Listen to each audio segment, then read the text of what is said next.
Usually when we navigate traffic, we think it's all about what we can see, right? But for you, the rider, so much of your spatial awareness is actually auditory, like the rumble of a truck hiding in your blind spot or a sudden engine rev behind you.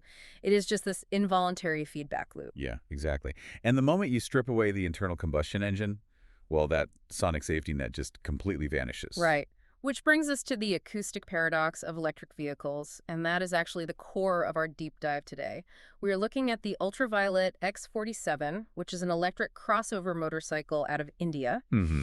And our mission today is to figure out how this bike compensates for that dangerous EV silence, how it borrows heavily from fighter jet technology, and what its ambitious global scale-up really means for the industry. It is a lot to cover. It is. That- Okay, let's unpack this acoustic paradox.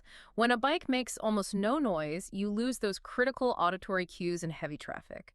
How is the X-47 actually fixing that? Well, what's fascinating here is that they didn't just take the easy route, like Yeah. just piping in fake engine noise.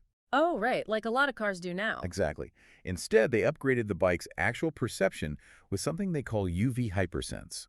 It basically integrates a 77 gigahertz rear-facing radar right into the tail of the motorcycle. Wait, so instead of relying on the rider, hearing something approach, the bike is actively sweeping the environment, like having eyes in the back of your head. Yeah, pretty much. I mean, it is constantly scanning up to 200 meters behind you. Wow, 200 meters. Yeah, it handles blind spot monitoring and lane change assist, but the real lifesaver here is the rear collision warning. So if a distracted driver is coming up way too fast behind you, the radar detects that closing speed, Right. and then it automatically triggers the hazard lights to, snap their attention back to the road. Okay, the radar automatically managing warnings makes total sense.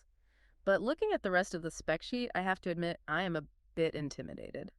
Well, it says there are 9 adjustable levels of regenerative braking. I mean, if you are just a daily commuter navigating stop-and-go traffic, aren't you going to be completely overwhelmed trying to manage that much physics manually?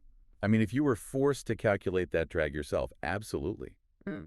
But they have built a safety system to manage it called UV Dynamic Stability Control, or DSC. Okay, so it handles the heavy lifting for you. Right. Think of it as a digital translator between the battery's heavy drag and the physical brake pads.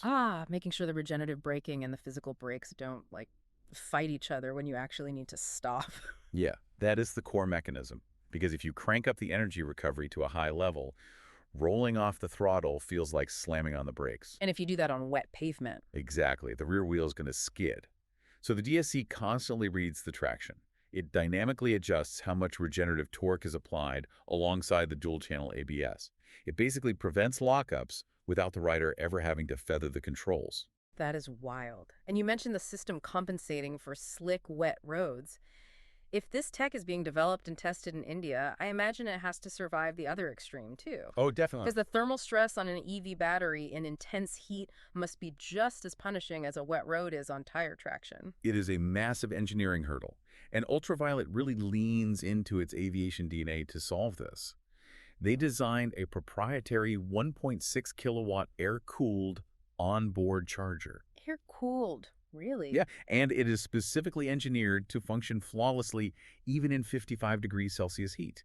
I mean, they aren't just slapping off-the-shelf components together here. Right. They are building thermal resilience from the ground up for really grueling environments. And it seems like that rigorous testing is what is giving them the confidence to push far beyond their home market. Yeah, and if we connect this to the bigger picture, that resilient engineering is the foundation of a very aggressive expansion. I mean, they are aiming for 1,000 monthly sales by late 2026. Wow, that is a huge jump. It is. To support that, they are actually boosting their manufacturing capacity to produce 150,000 units annually. A massive leap in scale. And from the notes we have here, they recently debuted the X-47 at the IMOT show in Munich, specifically targeting the DACH region, Right. Germany, Austria, Switzerland, plus Italy. Right. They are heading straight into the heart of the European motorcycle market. They are definitely stepping into a highly competitive arena, but, they are bringing a fundamentally different technological approach to rider safety. So what does this all mean for you, the listener?